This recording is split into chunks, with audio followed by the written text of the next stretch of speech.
राधानगरी ग्रामपंचायतीत 80वा स्वातंत्र्य दिन उत्साहात साजरा। आदिशक्ती समितीत द्वितीय क्रमांक, गुणवंत विद्यार्थ्यांचा सत्कार।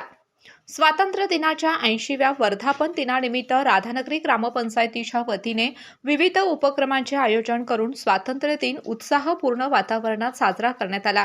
यावेळी ग्रामपंचायतीने आदिशक्ती समितीमध्ये राधानगरी तालुक्यात द्वितीय क्रमांक पटकावल्याबद्दल ग्रामपंचायतीच्या कार्याचा गौरव करण्यात आला। तसेच शिष्यवृत्ती परीक्षेत उल्लेखनीय यश संपादन करणाऱ्या गुणवंत विद्यार्थ्यांचा सत्कार करण्यात आला।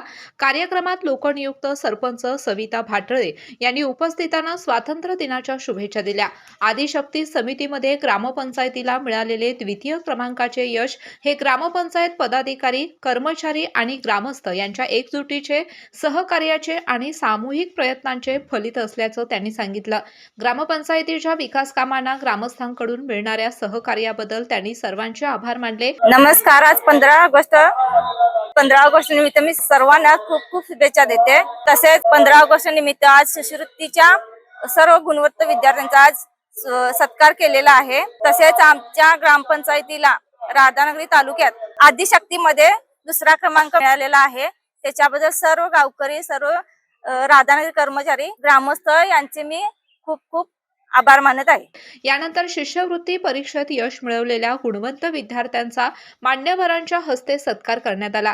विद्यार्थ्यांच्या शैक्षणिक कामगिरीचे कौतुक करताना सरपंच सविता भाटळे यांनी विद्यार्थ्यांनी भविष्यातही सातत्याने मेहनत, जिद्द आणि चिकाटी कायम ठेवून उच्च शिक्षणाच्या क्षेत्रात यश संपादन करावे, तसेच आपल्या गावाचे नाव उज्ज्वल करावे असे आवाहन केले। यावेळी कार्यक्रमास बिद्रीचे संचालक राजेंद्र भाटळे, तंटामुक्त समितीचे अध्यक्ष आनंदा पोवार, ग्रामपंचायतीचे सर्व सदस्य, ग्रामपंचायत कर्मचारी, विद्यार्थी, पालक तसेच ग्रामस्थ मोठ्या संख्येने उपस्थित होते।